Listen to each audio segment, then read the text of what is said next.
Registration எப்படி பண்ணணும் அப்படின்றத ஸ்டெப் பை ஸ்டெப்பா நான் உங்களுக்கு இதுல சொல்றேன். ரெஜிஸ்ட்ரேஷன் பண்ணதுக்கு அப்புறமா அந்த ஆப்ல நம்ம என்ன பண்ணணும், எப்படி நம்ம வந்து கான்டாக்ட் பண்ணணும் அப்படின்ற மாதிரியான எல்லா விஷயங்களுமே நான் சொல்லித்தரேன். ஃபர்ஸ்ட் அந்த ஆப் நீங்க பண்ணணும் அப்படின்னா உங்களுக்கு என்னென்ன வேணும் அப்படின்னு பாத்தீங்கன்னா, பேன் கார்டு கண்டிப்பா வேணும், ஆதார் கார்டு கண்டிப்பா வேணும், பேங்க் அக்கௌண்ட் நம்பர் வந்து அதாவது உங்களுக்கு எந்த பேங்க்ல பே அவுட் வேணுமோ ஓகேங்களா, உங்களுடைய நேம்ல நீங்க ரெஜிஸ்டர் பண்றீங்க அப்படின்னா உங்களுடைய PAN card, Aadhaar card and உங்களுடைய பேங்க் பாஸ்புக் உடைய அதாவது பேங்க் பாஸ்புக்ல உங்களுடைய பேங்க் அக்கௌண்ட் நம்பரும் ஐஎஃப்எஸ்சி கோடும் வந்து கம்பல்சரியா வேணும். செகண்ட் வந்து பாத்தீங்கன்னா பேன் கார்டும் ஆதார் கார்டும் கண்டிப்பா வந்து லிங்க் பண்ணிருக்கணும். தேர்ட் வந்து பாத்தீங்கன்னா பேன் கார்டுல இருக்கிற நேமும் ஆதார் கார்டுல இருக்கிற நேமும் வந்து கரெக்டா மேட்ச் ஆகும். இது யார் பண்ணலாம் அப்படின்னா 18 இயர்ஸ் மேல இருக்கிற இந்தியன் சிட்டிசன் யார் வேணா பண்ணலாம். அடுத்து என்ன பண்ணணும் அப்படின்னா உங்களுடைய கூகுள் பிளே ஸ்டோர்ல போயிட்டு மை ஃபர்ஸ்ட் பார்ட்னர் அப்படின்ற ஆப் வந்து நீங்க டவுன்லோட் பண்ணணும்.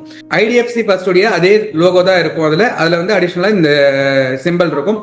இதை நீங்க டவுன்லோட் பண்ணதுக்கு அப்புறமா ஓபன் பண்ணீங்க அப்படின்னா லாங்குவேஜ் செலக்ட் பண்ற மாதிரி இருக்கும். அதுக்கப்புறமா உங்களுடைய மொபைல் நம்பர் செலக்ட் பண்ற மாதிரி இருக்கும். இது வந்து நார்மலா காமனா தான் இருக்கும். நீங்க எந்த மொபைல் நம்பர் கொடுக்குறீங்களோ உங்களுடைய எந்த மொபைல் நம்பர், அதாவது இப்ப நீங்க எந்த மொபைல் நம்பர் போட்டு எந்த போன்ல நீங்க இந்த ஆப் டவுன்லோட் பண்றீங்களோ அந்த போன்ல இருந்து மட்டும்தான் உங்களால வந்து ஃபைல்ஸ் வந்து சோர்ஸ் பண்ணவோ இல்ல நீங்க அப்லோட் பண்ணவோ இதுல முடியும். நம்பர் கொடுத்ததுக்கு அப்புறமா நார்மலா ஆப்க்கு வர பெர்மிஷன்ஸ் வந்து அலோ கேட்கும், லொகேஷன்ஸ் அலோ கேட்கும். இது எல்லாமே வந்து ரெஜிஸ்டர் நவ் கொடுத்ததுக்கு அப்புறமா இதுல மொத்தமே ஒரு 5 ஸ்டெப் தான். இதுல ரெஜிஸ்ட்ரேஷன் பண்றதுக்கு வந்து ஒரு காம்ப்ளிகேஷனான ஒரு மெத்தட் கிடையாது. இது வந்து ரொம்ப சிம்பிளான ஒரு மெத்தட் தான். ஒரு 5 ஸ்டெப் தான். ஃபர்ஸ்ட் என்ன பண்றோம் அப்படின்னா நம்மளுடைய பேன் கார்டை வந்து வேலிட் பண்றோம். இதுல என்டர் யுவர் பேன் அப்படின்ற இடத்துல நம்மளுடைய பேன் நம்பரை வந்து டைப் பண்ணணும். ஓகேங்களா, பேன் நம்பர் டைப் பண்ணதுக்கு அப்புறமா பேன் கார்டுல நம்மளுடைய நேம் எப்படி இருக்கோ அதே மாதிரி இங்க என்டர் நேம் ஆஸ் பர் பேன்ல டைப் பண்ணணும். தேர்ட் என்ன பண்ணணும் அப்படின்னா பேன் கார்டுல நம்மளுடைய டேட் ஆஃப் பர்த் எப்படி இருக்கோ அந்த டேட் ஆஃப் பர்த் வந்து இதுல செலக்ட் பண்ணணும். அந்த டேட் ஆஃப் பர்த் வந்து அதை செலக்ட் பண்ணதுக்கு அப்புறமா ப்ரொசீட் கொடுக்கணும். ஓகேங்களா, ப்ரொசீட் கொடுக்கறதுக்கு முன்னாடி உங்களுடைய பேன் டீடைல்ஸ் நீங்க கொடுத்தது எல்லாமே இங்க ஒன்று காமிக்கும். பேன் கார்டோட டீடைல்ஸ் வந்து இங்க காமிக்கும். ரெண்டாவது ஸ்டெப் என்ன அப்படின்னு பாத்தீங்கன்னா நம்மளுடைய கேஒய்சி டீடைல்ஸ் வந்து கேட்பாங்க. செகண்ட் இந்த இடத்துல பாத்தீங்கன்னா 2 ஆப்ஷன் இருக்கும். இதுல வந்து பாத்தீங்கன்னா instant verify with Aadhaar OTP இருக்கும். செகண்ட் வந்து அப்லோட் பண்ற மாதிரியான ஆப்ஷன் இருக்கும். இந்த அப்லோட் பண்ற மாதிரியான ஆப்ஷன் எதுக்கு அப்படின்னு பாத்தீங்கன்னா நம்மளுடைய ஆதார் கார்டை பிடிஎஃபாவோ இல்ல நம்ம போட்டோ எடுத்தோ நம்ம வந்து அதில் அப்லோட் பண்ணலாம். பட் இந்த இதை செலக்ட் பண்ணாதீங்க. இதுல இன்ஸ்டன்டா வெரிஃபை பண்றது, நம்மளுடைய ஆதார் ஓடிபி போட்டு வெரிஃபை பண்றது பண்ணுங்க. ஏன்னா இதை நீங்க பண்ணும்போது உங்களுக்கு இன்ஸ்டன்டா வந்து உங்களுக்கு கிளியர் ஆகும். சோ என்ன பண்ணணும் அப்படின்னா இன்ஸ்டன்ட் வெரிஃபை வித் ஆதார் ஓடிபின்ற இருக்கிற இடத்துல வெரிஃபை நவ் அப்படின்ற மாதிரி ஒரு காலம் இருக்கும். அந்த வெரிஃபை நவ் அதை நீங்க கிளிக் பண்ணீங்க அப்படின்னா உங்களுடைய ஆதார் நம்பர் நீங்க செலக்ட் பண்ற ஆதார் நம்பர் உள்ள இன்புட் பண்ற மாதிரி இருக்கும். அப்புறம் ஆதார்ல இருந்து எந்த மொபைல் நம்பர் கொடுத்திருந்தீங்க அந்த மொபைல் நம்பருக்கு ஒரு ஓடிபி வரும். அந்த ஓடிபி நம்பர் போட்டு நீங்க கன்ஃபார்ம் பண்ணதுக்கு அப்புறமா உங்களுடைய ஆதார் கார்டுல என்ன மாதிரியான அட்ரஸ் இருக்கோ அந்த அட்ரஸ் வந்து இங்க காமிப்பாங்க. இதை கொடுத்துட்டு இந்த இடத்த சேம் பெர்மனன்ட் அட்ரஸ், அதாவது அதே அட்ரஸ்ல தான் இருக்கிறன்றதை டிக் பண்ணிட்டு உங்களுடைய இமெயில் ஐடியை வந்து இங்க டிக் பண்ணுங்க. கொடுத்ததுக்கு அப்புறமா ப்ரொஃபைல் இருக்கும். ப்ரொஃபைல்ல பாத்தீங்கன்னா என்ன ப்ரொஃபைல், அதாவது நம்மளுடைய ப்ரொஃபைல் என்ன ப்ரொஃபைல், நீங்க என்னவா இருக்கீங்க, லாயரா, இன்ஜினியரா, இல்ல ஒர்க்கிங் உமனா, இல்ல ஹவுஸ் ஒய்ஃபா, இல்ல எல்ஐசி ஏஜென்ட்டா, அந்த மாதிரியான டீடைல்ஸ் எல்லாமே கேட்கும். அதுலயே டிஎஸ்ஏ அப்படின்னு சொல்லிட்டு ஒரு ஆப்ஷன் இருக்கும். அந்த டிஎஸ்ஏன்ற ஆப்ஷன் நீங்க செலக்ட் பண்ணி கம்ப்ளீட் ஆனதுக்கு அப்புறமா தேர்ட் ஸ்டெப் என்ன அப்படின்னு பாத்தீங்கன்னா இது நார்மலா அவங்க வந்து ஒரு பே அவுட் ஸ்ட்ரக்சர் ஒன்று வச்சிருப்பாங்க. அந்த பே அவுட் ஸ்ட்ரக்சர் வந்து என்ன மாதிரியான பே அவுட் அவங்க கொடுக்குறாங்க அப்படின்ற மாதிரியான ஒரு நார்மல் பே அவுட் ஸ்ட்ரக்சர் இருக்கும்.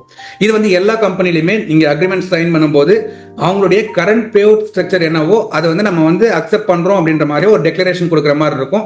ஸோ இது வந்து நீங்க I agree and terms and conditions அது கொடுத்துட்டு நீங்க ப்ரொசீட் கொடுத்தீங்க அப்படின்னா நெக்ஸ்ட் ஸ்டெப்புக்கு போகும். 4வது ஸ்டெப் என்ன அப்படின்னு பாத்தீங்கன்னா நம்மளுடைய பேங்க் அக்கௌண்ட் நம்பர் கொடுக்குறோம். பேங்க் அக்கௌண்ட் நம்பர் என்ன கொடுக்குறோம் அப்படின்னா உங்களுக்கு எந்த பேங்க் அக்கௌண்ட்ல உங்களுக்கு வந்து பே அவுட் கொடுக்கணும் அப்படின்ற டீடைல்ஸ் வந்து கொடுக்கணும். அதாவது உங்களுடைய bank account number and IFSC code கொடுக்கணும். உங்களுடைய அக்கௌண்ட்டுக்கு, அதாவது நீங்க எந்த அக்கௌண்ட் நம்பர் கொடுக்குறீங்களோ அந்த அக்கௌண்ட்டுக்கு வந்து ஒரு ₹1 வந்து ஐடிஎஃப்சி ஃபர்ஸ்ட்ல இருந்து உங்களுக்கு வந்து அமௌண்ட் வந்திருக்கும். அந்த ₹1 வந்துருச்சு அப்படின்னா ஆட்டோமேட்டிக்கா அதுக்கப்புறமா அவங்க வந்து ரெகுலரா உங்களுக்கு வந்து இன்கேஸ் நம்ம கேஸ் பண்றோம் அப்படின்னு போது நமக்கு வந்து பே அவுட் பண்ணுவாங்க, பே அவுட் தருவாங்க அப்படின்றதுக்கான ரீசனா இருக்கிறது அந்த ஸ்டெப். 5வது ஸ்டெப் என்ன அப்படின்னு பாத்தீங்கன்னா இது வந்து யார் வந்து உங்களுக்கு வந்து சொல்லி கொடுத்தாங்க, அதாவது இந்த இதுல வந்து ரெஜிஸ்டர் பண்றதுக்கு அந்த ரெஃபரல் யார் வந்து உங்களுக்கு ரெஃபர் பண்ணாங்க இந்த இதுவே அப்படின்றதுக்கான ஒரு ஸ்டெப் இருக்கும். இது வந்து நீங்க கூகுளே கொடுத்துடலாம். ஏன்னா நீங்க சேல்ஸ் ரெப்ரசன்டேட்டிவ் கொடுத்தீங்க அப்படின்னா யார் கொடுத்தாரு, அவருடைய எம்ப்ளாயி கோட் என்ன, அந்த மாதிரிலாம் கேட்கும். இன்ஸ்டாகிராம், கூகுள், இதுல வந்து நீங்க நார்மலா கூகுள் அப்படின்றத கொடுத்துடலாம். இதை கொடுத்ததுக்கு அப்புறமா ப்ராடக்ட் சோர்சிங், உங்களுக்கு என்ன மாதிரியான ப்ராடக்ட்ஸ் எல்லாம் வேணும் வேணும் அப்படின்ற மாதிரி கேட்கும். அதாவது ஐடிஎஃப்சி ஃபர்ஸ்ட்ல அவங்க என்ன மாதிரியான ப்ராடக்ட்ஸ் எல்லாமே அதில் பண்றாங்க அப்படின்ற டீடைல்ஸ் இதில் காமிக்கும். ஓகேங்களா? ஸோ இதில் நீங்க ஆல் கொடுங்க. ஆல் கொடுத்தீங்க, இந்த ஆல் டிக் பண்ணீங்க அப்படின்னா எல்லாமே ஆட்டோமேட்டிக்காக டிக் ஆகிடும்.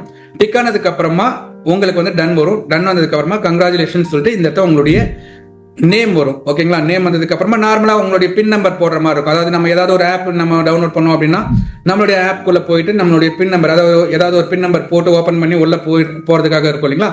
அந்த பின் நம்பர் இருக்கும். அந்த பின் நம்பர் நீங்க உள்ள போட்டு செட் பண்ணீங்க அப்படின்னா ஆட்டோமேட்டிக்கா போகும். ஃபிங்கர் இது வேணுமா அப்படின்னு கேட்கும். ஃபிங்கர் பிரிண்ட் வேணாம். ஓகேங்களா? ஸோ அதை முடிச்சிட்டிங்க அப்படின்னா ஆட்டோமேட்டிக்கா உங்களுடைய ஐடிஎஃப்சி ஃபர்ஸ்டுடைய ஆப் வந்து ரெஜிஸ்டர் பண்ணிடுவீங்க. சக்சஸ்ஃபுல்லா ரெஜிஸ்டர் ஆயிடும். சக்சஸ்ஃபுல்லா ரெஜிஸ்டர் ஆனதுக்கு அப்புறமா நம்மளுடைய ப்ரொஃபைல்ல போய் பாத்தீங்க அப்படின்னா இந்த மாதிரி தான் இருக்கும்.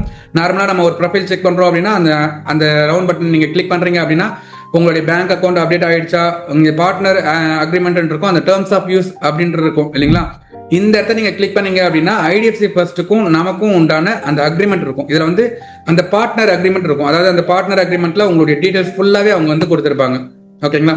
ஸோ இதுதான் ஐடிஎஃப்சி ஃபர்ஸ்ட் உடைய பார்ட்னர் ஆப்ல நம்ம ரெஜிஸ்டர் பண்றதுக்கான ஸ்டெப்ஸ். இப்போதைக்கு நீங்க இந்த ரெஜிஸ்ட்ரேஷன் ப்ராசஸை கம்ப்ளீட் பண்ணி வச்சுக்கோங்க.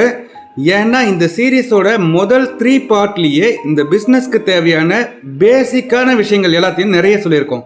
அதனால இது வரைக்கும் நீங்க பார்ட் 1, பார்ட் 2, பார்ட் 3 பார்க்கல அப்படின்னா கண்டிப்பா இந்த 3 வீடியோஸையும் பார்த்துட்டு இந்த பிசினஸை ஸ்டார்ட் பண்ணுங்க. மேலும் ஃபியூச்சர்ல இந்த பிசினஸ் தொடர்பான மற்ற எல்லா இம்பார்ட்டன்ட் டீடைல்ஸையும் ஸ்டெப் பை ஸ்டெப்பா உங்களுக்கு வந்து சொல்லி தரப்போறோம். அது மட்டும் இல்லாம இந்த சீரீஸ்ல இன்வெஸ்ட்மெண்ட் இல்லாம எப்படி ஏர்ன் பண்ண முடியும் அப்படின்றத பிராக்டிகலா காட்டுறதுக்காக ஒரு ரியல் மணி ஏர்னிங் சேலஞ்சும் விரைவில் வந்து வரப்போகுது. ஆனா இந்த ப்ரோக்ராம் வந்து எல்லாருக்குமான ப்ரோக்ராம் கிடையாது. ஃப்ரீயா டைரக்டா நானே கைட் பண்ண போற ஒரு ஸ்பெஷல் ப்ரோக்ராம். அதனால இந்த சீரீஸோட அடுத்த அப்டேட்ஸ்க்காக நம்ம சேனலை தொடர்ந்து ஃபாலோ பண்ணுங்க. அடுத்த எபிசோட்ல SBI உடைய ஹோம் லோன்ஸ்க்கு எப்படி கனெக்ட் ஆகலாம், என்ன பே அவுட் கிடைக்கும், ரெஜிஸ்ட்ரேஷன் ப்ராசஸ் எப்படி இருக்கும், என்னென்ன டீடைல்ஸ் தெரிஞ்சுக்கணும், இது எல்லாத்தையும் விரிவாக பார்க்கலாம். இந்த வீடியோ உங்களுக்கு பிடிச்சிருந்தா லைக் பண்ணுங்க.